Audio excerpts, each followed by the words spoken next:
this video we're tackling the age-old problem of Premier League officiating and proposing 5 key changes that can improve the quality of refereeing in the English top flight, from introducing better VAR protocols to increasing referee accountability. We're diving into the most pressing issues affecting our beautiful game. Join the conversation, share your thoughts on how to take Premier League officiating to the next level. So before we get into the video proper, welcome to Gun originally 1971. If you like the content on this video, please hit the like button, share, subscribe to the channel. Most importantly, comment, because without you and that interaction, there's nothing. I love the interaction we have. So without further ado, let's get into this video. Last season there were reportedly 13 errors made by VAR officials, 9 being mistakes. Of those errors, only 4 apologies were made. For a while, fans and Premier League clubs have been dissatisfied with the consistency and quality of officiating in the Premier League. However, tribalism amongst fans and clubs alike make it hard to get any real debate and momentum for improvement in officiating standards going. Today I'm proposing my own plans for the game's governing bodies and refereeing bodies like PATM and OL that could help referees improve their standards of officiating. I would like to start by saying that referees have an extremely difficult job to do, and that they are human and will make mistakes. This video is not to criticise, but offer ideas on how to help them improve their decision making and improving the consistency of their decisions in game and from game to game. So let's get into my first point. You can make comments below and put your own ideas. Love it if we can do that. So first one is really for the governing bodies. Make sure officials understand their only responsibility is to uphold and enforce the laws of the game. The spectacle of the game firmly rests upon the shoulders of the 2 teams facing each other on the pitch and the managers and coaches of those teams. Quite simple, quite easy. They're not there to make the game enjoyable for the fans. They're there to uphold and enforce the laws of the game. I think it's quite easy. My second one, and this is better training for officials, physically and in other aspects of the game, along with a known range of 25 to 45. After 45, instead of yearly tests on physical fitness, etc., 6 monthly ones. Anyone failing those fitness tests or any of the other tests to be assigned to assistant linesman VAR duties. Also, increase the size, the pool size of referees you get to pick from on match days. It'll help with a club not getting one official 6-7 times in a season, and more sometimes. As I say, familiarity does breed contempt. Draw from all over the world, best referees in the world. Let me know what you think about that. So, third, fines and or other punishment for for referees and their employers for failure to prove their standards. Make them more accountable. That's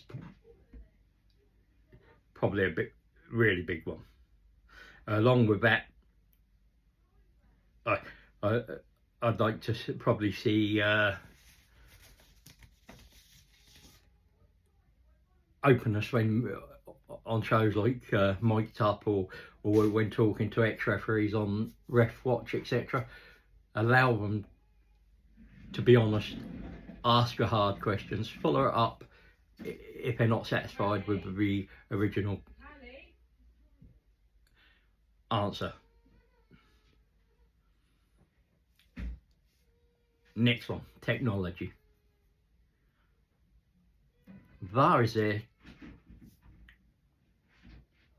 VAR should be there to help you, the referee, get as many decisions right as possible. Think of it as a collaboration rather than just having your mates back. Make them have all the lines on the football field. Have goal line technology. That way, if a ball goes out on a goal, sure, we can definitely tell. The mics need, when you're making a major decision, allow the fans in the stadium to hear the thought process behind that decision. That talk with the VAR assistant and everything, so that you can hear the interactions, you can hear the decision making. Now, no fan in a stadium is ever going to be happy with a decision that goes around against their team, but for the majority of time, those that leave the game and go home and watch it on Match of the Day, the average, not those, the average man will come around and think, yeah, fair enough, I understand why that decision was made. Might not agree with it, but at least they'll understand, and it gives a bit more transparency to that. Also, ref cams. These can be used in after-match analysis. Can only be played at full speed. You get to see what the ref saw at the speed he saw it. It will help. It will help with the understanding of how the officials, along with the commentary and bits, it will help people understand why these decisions are made. Just remember that, bit like the rugby, it's a collaboration. You want to get to the right decision to minimise the amount of mistakes in the game. You never wipe them out completely, because humans are involved and we all make mistakes.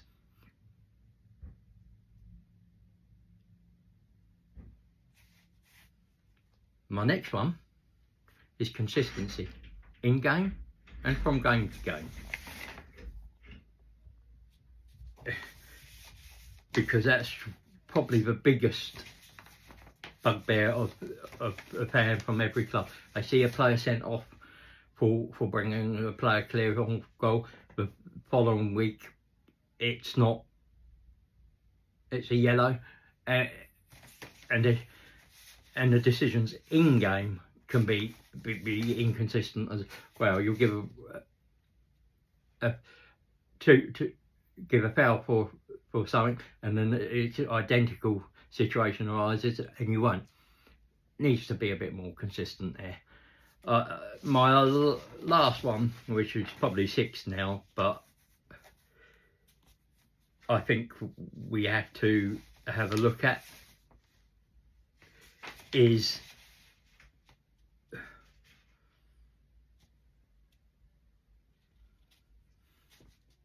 there is data out there unbiased. Some referees naturally biased towards a home team, some are naturally biased toward the away team. Now, that's untold Arsenal have done masses on this. So, if you want, when you're picking a referee, you've got to have the same data. Try and give teams a fair share of referees that are biased towards home teams and biased to away teams when they're home and away, so they're getting a fair crack of a whip. Again, you're not going to eradicate that bias. Sometimes it's an subconscious, inbuilt thing. I do have one more that I really want to pick up on, but I think I've probably gone quite long, but I will cover it quickly.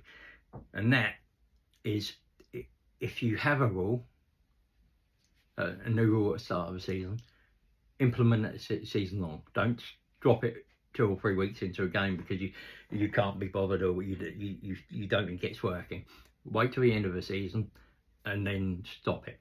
I'll take you back to the season when Stoke got relegated. The new rule was, if there was referees, if there was tugging shirts or grabbing in the penalty area, it was supposed to be a penalty. Now, first game of the season, Stoke against Man United, Stoke had a penalty given against them.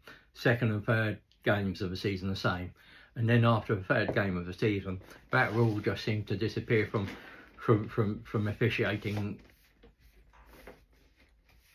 standards across the season. It can't be.